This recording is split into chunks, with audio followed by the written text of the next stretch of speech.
I'm Brett Metter. Connor Simon. Nathan People. Joseph Oreste. Mundo Cardiel. And I'm a stuntman. Stuntman. Stunt performer. Stuntman. Stuntman. Boom.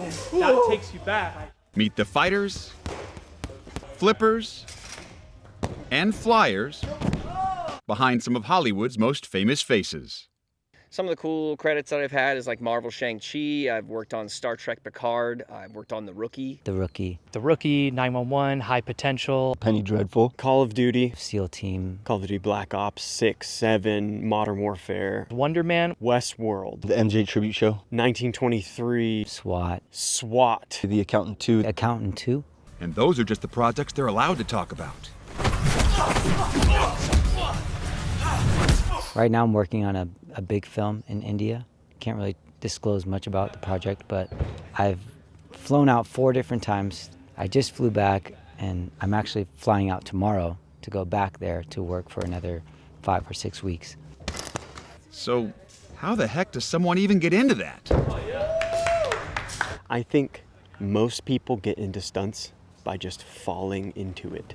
It's never like, you know what I'm gonna do? I'm gonna grow up, I'm gonna be a stuntman. Oreste, a lifelong Californian, Metter, a Nevada native, and Simon, who hails from the Buckeye State, all grew up in the martial arts world. That was ugly. Giving them a leg up on their future career path.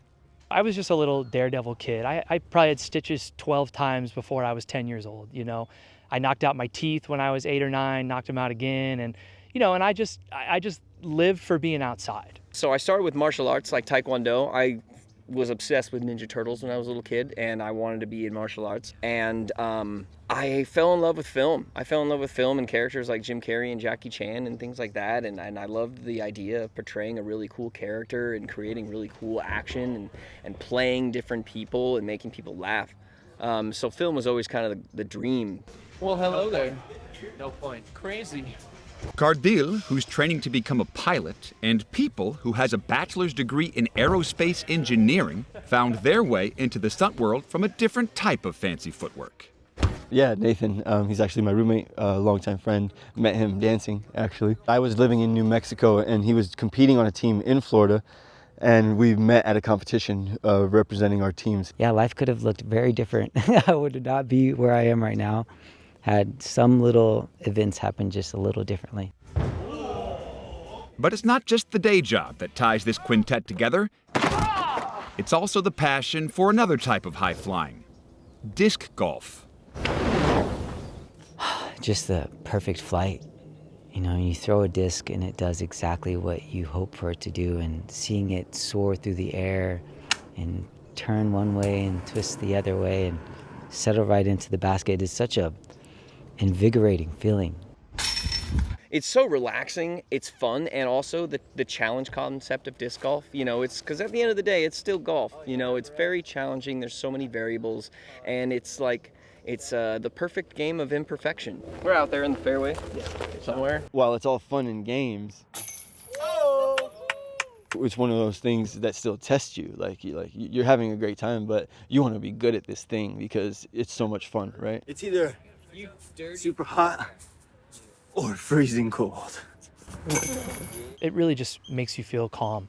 And I think that's what makes so many stunt performers enjoy disc golf, is just because you come out here to just enjoy the peace of nature, and watching discs fly through the air is freaking cool, man. It's just a lot of fun. Really, it's hiking with fun. It's hiking with activities is the best way I could put it.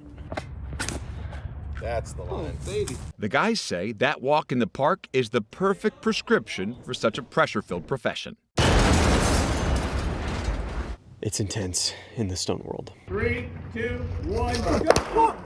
You need to get the take. There's not much room for error.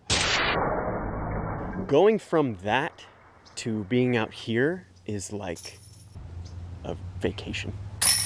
Coming out to play disc golf is like almost the complete opposite. It's complete tranquility, and it really just brings you into a place of peace after being so worked up and in a high pressure, kind of high stress situation all day.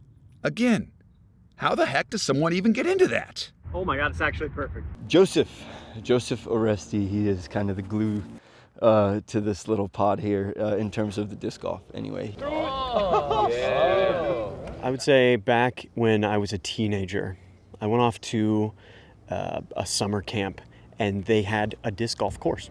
And as a kid, I was like, oh my gosh, this is the greatest thing ever. Fast forward, I didn't play for years, totally dropped it.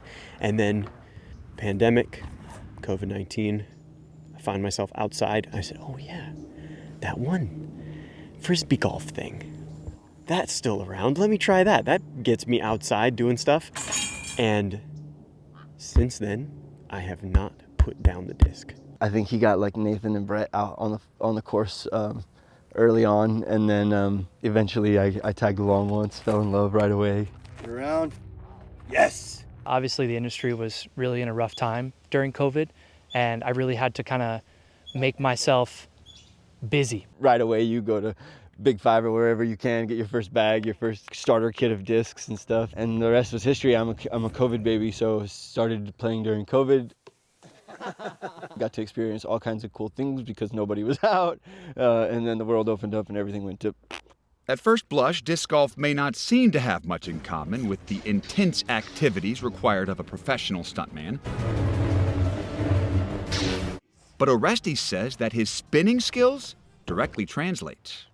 My martial arts experience and my gymnastics experience especially have allowed me to develop a plyometric power, a snap.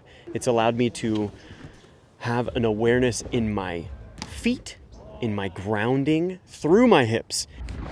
It's also developed my touch and my control. It should come as no surprise that whether it's throwing the perfect trick or throwing the perfect shot, Oh, straight in the ground. things can quickly get competitive. Oh gosh! I just gotta push off more. But I have it. I do like being out here and being around some of the best of the best. It is very cool, and it's very humbling, and it's very exciting. Because, you know, if you are the most talented person in the room, you are in the wrong room. That's where you have your friends to watch you. If all your friends are growing and getting better in their skills and, you know, and their techniques, you know, it's kind of hard to sit back and be the one that's kind of dragging behind and like, dang, man, I wish I could do those things that they're doing. Wait, that might be good. That might be good. But at the end of the day, Almost. whether the focus is work or play, this quintet seems to have found the perfect balance. It's a nice community that I feel like lifts each other up, where I know a lot of Hollywood, you know, antics, people can feel like it's so competitive and everybody's going after the same role. And sometimes it's just there's no bad blood though. It's, you know, it's like, yeah, good luck, man. I hope you get it. Oh, Brett. Oh, Brett. Oh, Brett. Oh. The walk-off. The walk-off, baby. I've been doing stunts for about, I would say 9 years. And I've been throwing the disc for about 7. So this has kind of been my life.